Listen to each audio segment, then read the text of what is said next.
everyone, welcome to the Trust Fall series. I'm Annika and this is episode 6.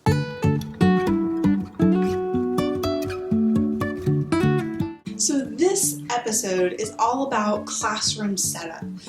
When we're talking about building relationships, part of how you can do that is within the environment that you teach. So how you set up your classroom is crucial in helping support that trust. Now, something that most teachers do at some point or another during their school year is to group desks. But when we group them, maybe one of the things we can think about is that we're grouping them to build community.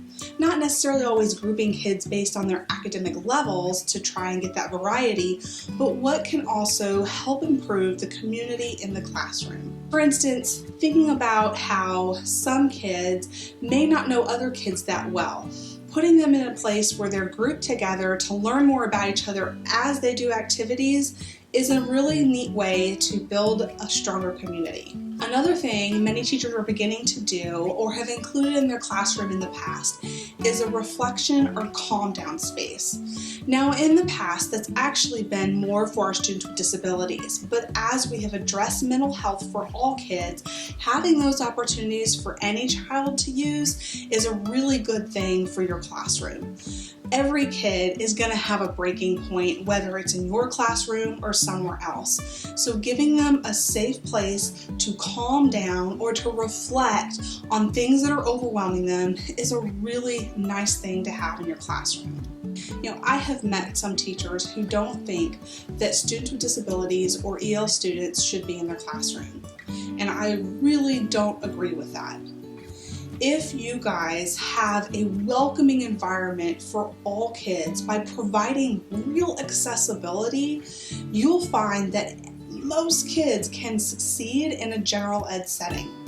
So think about what are ways that your classroom is not necessarily accessible based on your individual students. Because it's not just your students with disabilities, your EL students that might need some accessibility.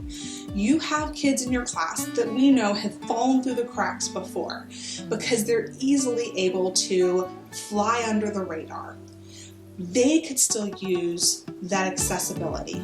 And you even have some kids who might not have any struggles academically, but they could be left-handed. And quite frankly, left-handers have a hard time actually accessing some of the activities that teachers do in the classroom. It doesn't matter what academic level a kid has or how difficult it might be for them to understand the content. But if we provide that accessibility, you'll find that kids have more confidence in trying to learn, making the attempt to learn when you have that safe environment in your classroom that is set up to provide success for all.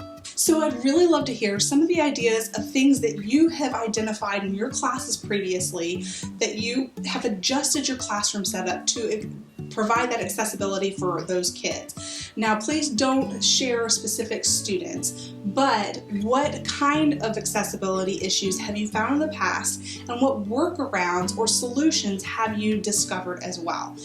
Please share about those in the comments and let's build this network to make sure that everyone gets these ideas so that we aren't just reinventing the wheel and doing extra work to figure it out.